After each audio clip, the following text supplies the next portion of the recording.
안녕하세요. 어니언입니다. 먼저 안 좋아도 다 돈을 벌었던 지난주 상황을 살펴보겠습니다.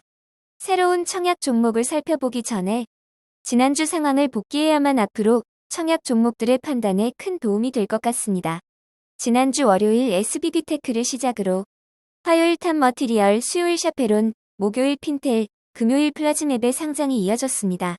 월요일 상장한 SBB테크는 수요 예측 경쟁률이 1644.01대 1로 매우 좋았고 의무 보유 확약도 높았습니다. 최종 유통 물량도 173억 원으로 매우 작은 규모의 상장이었습니다. 이렇게 좋은 상황이었기에 일반 청약자들의 청약 경쟁률이 매우 높았고 균등 배정 주식수도 겨우 1주를 간신히 넘었습니다. 모두 좋은 상황이었기에 따상을 기대하였지만 시초가 상한가에서 조금 모자란 92.74%의 상승을 기록하였고 개장 이후 상한가로 마감하였습니다. 매도 타이밍에 따라 조금 아쉬울 수 있지만 어쨌건 수익을 준 공모주였습니다. 화요일 상장한 탑머티리얼은 수요 예측 경쟁률은 낮았지만 의무 보유 확약은 높았습니다. 유통 물량이 작은 편은 아니었고 기존 주주의 비율 29% 정도였기에 청약 경쟁률은 매우 낮은 22.9대 1을 기록하였고 균등 배정 주식 수는 8주가 넘었습니다. 애매한 상황이었지만 공모에 참여한 투자자는 모두 11.67% 이상 수익을 낼 수 있었습니다. 특히 시초가 매수를 한 투자자들도 큰 수익을 낼 수 있었기에 공모주주와 이후 매수자에게 모두 좋은 상황이었습니다. 샤페로는 탑머티리얼보다 수요 예측 경쟁률, 의무 보유 확약 모두 낮았습니다. 유통 물량이 크지는 않지만 기존 주주가 많아서 부담감을 느낄 수 있었습니다. 그 결과 일반 청약자 경쟁률은 18.77대 1밖에 되지 않았고 균등 배정 주식수가 무려 54주가 넘었습니다. 그러나 상장일 시초가 상승 80%를 기록하며 수요 예측 좋았던 종목들에 못지않은 큰 상승을 기록하였습니다. 시초가 매수를 했던 투자자들도 탑머티리얼에 비해는 안정적이지 못했지만 수익이 가능했습니다. 그리고 시초가 보다 낮은 종가로 마무리되었습니다. 핀텔은 샤페론보다는 좋았지만 그다지 좋은 수요 예측 결과는 아니었습니다.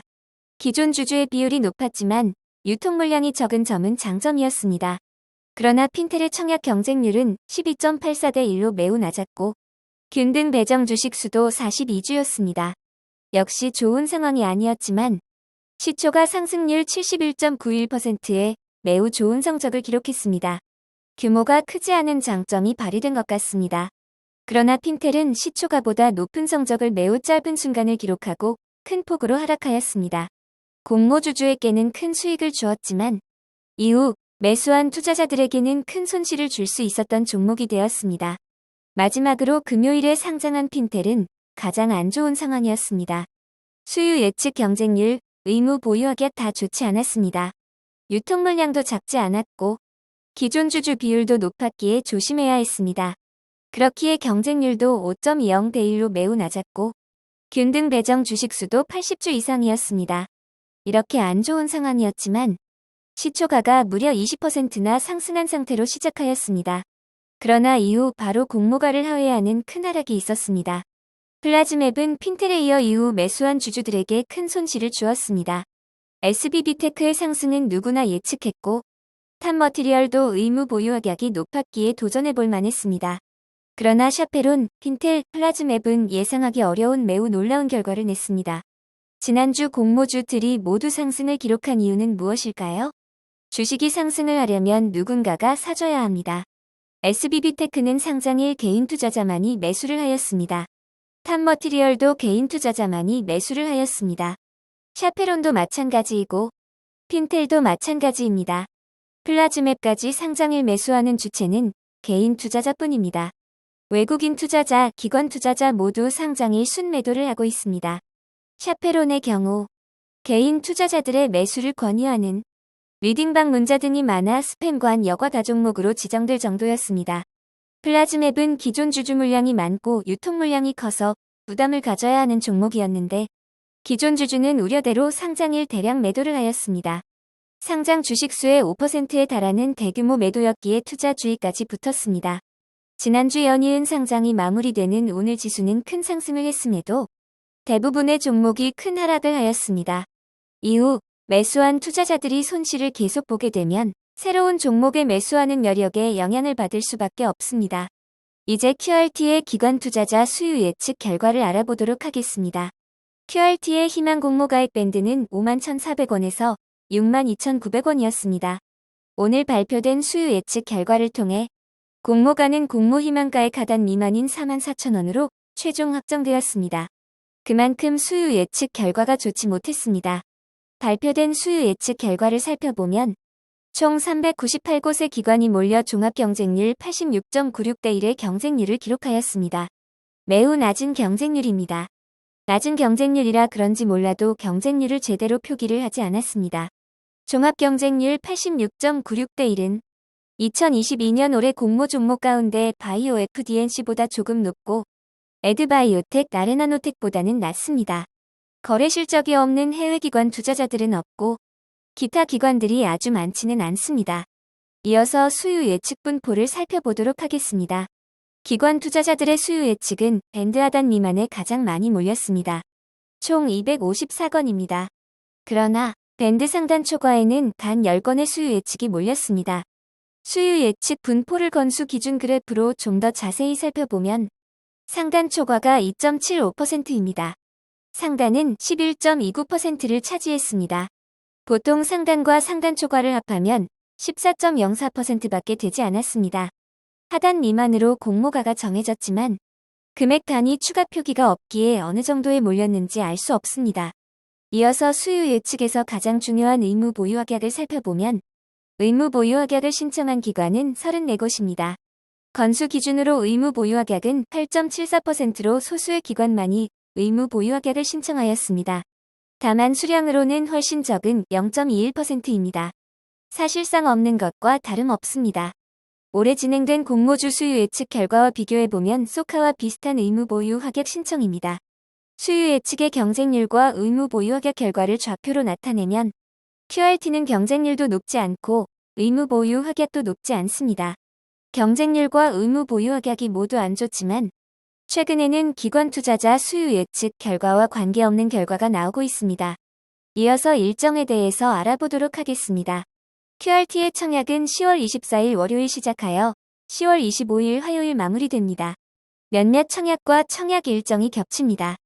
스펙인 교보 13호 스펙, NH 스펙 25호, KBJ 23호 스펙과 청약 일정이 겹치기에 청약 종목 선택 및 자금 배분을 결정하셔야 합니다. 그러나 최근 스펙들의 성적이 매우 안 좋으니 주의하시기 바랍니다.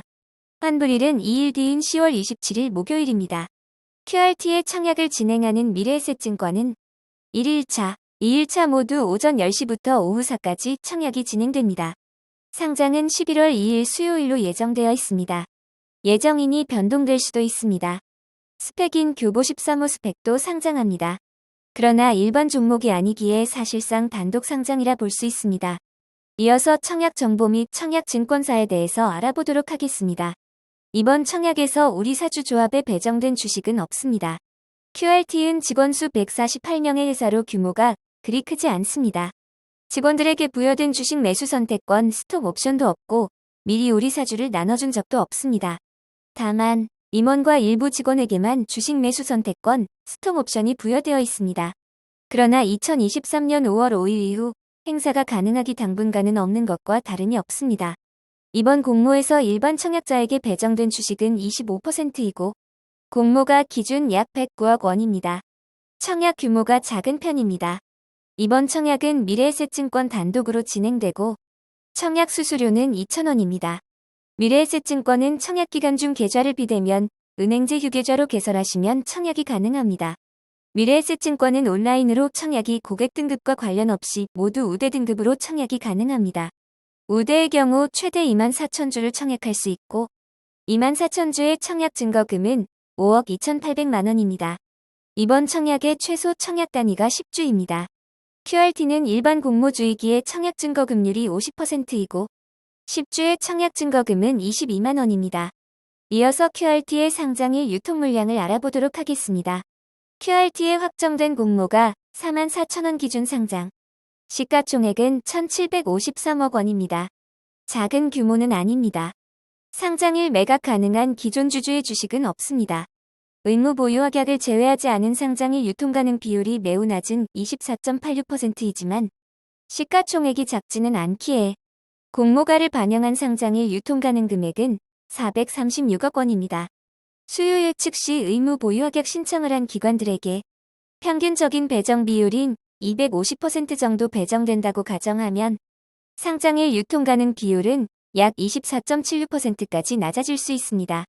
이 경우 상장일 유통 가능한 금액은 434억 원으로 줄어듭니다. 물론 이보다 크게도 낮게도 배정될 수 있습니다. 실제 얼마나 의무 보유확약이 배정되느냐에 따라 상장일 유통 가능 금액이 변할 수 있는 점은 주의하시기 바랍니다. 의무 보유확약을 포함하지 않은 상장일 주체별 유통 물량 비율을 살펴보면 기존 주주는 없고 공모기관 투자자가 75%, 일반 청약자가 25%입니다. 기존 주주의 물량이 없는 점이 이번 청약의 장점입니다. 게다가 주주도 거의 없고 2대 주주인 MQ그로스 파트너는 상장 후 6개월 이후부터 매각이 가능하기에 상장 이후 추가로 유통 가능한 주식이 한동안 없는 점도 장점입니다. 상장일 유통 물량이 기관 투자자의 비율이 아주 높지만 의무 보유 확약이 너무 낮아 크게 줄기 어려울 것 같습니다. 그래도 의무 보유 확약이 많이 배정되기를 기원합니다. 이번 공모는 기존 주주가 주식을 매각하는 구주 매출이 없이 신주 모집 100%로 진행되었습니다. 2022년 공모주 의무 보유 확약 제외 전 유통 물량과 비교하면 대성 하이텍보다 많고 대명에너지, 가온칩스보다 적습니다. 이제 결론을 내려보도록 하겠습니다. QRT의 항목별 매출 유형을 살펴보면 신뢰성 시험 기술평가 서비스가 전체 매출의 상당 부분을 차지하고 있습니다. 신뢰성 시험은 SK하이닉스 등이 생산한 반도체 칩이 소비자가 원하는 신뢰도를 갖췄는지 측정하는 방법과 장비를 제공하는 업입니다. QRT는 SK하이닉스의 자회사 SKING 품질 보증팀에서 분할된 회사입니다. 그럼에도 SK와 관련된 지분은 전혀 없습니다. 아직까지 SK하이닉스 매출이 53.82%로 높은 비중을 차지하고 있기에 SK하이닉스의 상황에 따라 큰 변동이 있을 수 있습니다. 매출의 대부분은 국내에서 발생하고 있으며 대만 등 해외에는 다른 경쟁자들이 자리를 잡고 있습니다. 반도체 경기가 좋아짐에 따라 2021년까지 매출과 영업이익이 늘었지만 올해 상반기 매출은 전년 매출의 반이 되지 못했습니다. 현재 반도체 시장이 침체가 진행되고 있는 것이 원인으로 추정됩니다. QRT의 공모가를 산정하기 위해 파운드리 디자인 솔루션 업체인 가온칩스, 반도체 비디오 IP 관련 업체인 칩스 엔미디어, 디스플레이 관련 IC 팹리스 업체인 아나페스를 비교 회사로 선정하였습니다. 일반 회사들보다 고부가 가치 회사를 주로 비교 업체로 선정한 것입니다. 반면 반도체 웨이퍼 패키징 테스트를 하는 네페스아크의 퍼는 12.37로 낮습니다. 현재 네페스아크의 주가 기준 퍼는 9.51로 더 낮고 반도체 장비 관련 업종 퍼가 7.24로 매우 낮은 상황입니다. QRT의 공모가가 조정되었지만 현재 반도체 업종 퍼에 비해 매우 높은 13 수준인 점은 주의하시기 바랍니다. 장단점으로 다시 한번 정리해 보겠습니다. 적자로 상장하는 기업이 많은 상황에서 현재 수익을 내고 있는 기업인 점과 상장 후 6개월 동안 매각할 수 있는 주주가 없는 점, 일반 기업으로는 단독 상장이 예상되는 점은 장점입니다. 다만 수요 예측 경쟁률과 의무 보유 확약이 매우 좋지 않았고 유통 물량이 작지 않은 점, 반도체 사이클 현재 경기가 좋지 않은 점은 단점입니다. 예상외로 상승하는 종목들이 있다 보니 참 판단하기 어렵습니다. 그러나 QRT는 상장일 기관 투자자들의 비중이 매우 높습니다. 기관 투자자들은 국내, 해외 가릴 것 없이 상장일 상당수가 매도를 합니다. 지난 하나금융 25호 스펙의 상장일 결과에서 봤듯이 손실이어도 당일 처분하는 주체가 많기에 주의해야 합니다. 그래도 상장일 개인 투자자들이 더 많이 매수하면 오를 수밖에 없습니다. 핀텔, 플라즈맵으로 손실을 봤지만 상장일 개인 투자자들이 더 많이 매수할 거라 생각하면 비례 청약하시고 손해볼지라도 아쉬움이 남는다면 균등 청약을, 정말 안정적인 투자를 원하시는 분들은 이번 청약은 쉬어가는 것이 좋겠습니다. 이 영상은 후원회원 여러분들의 후원과 슈퍼땡스, 댓글을 통한 따뜻한 격려를 통해 제작되었습니다. 항상 고맙습니다. 이 영상은 투자 권유가 아니며 투자는 오롯이 투자자의 판단으로 이루어져야 합니다. 항상 봐주셔서 고맙습니다.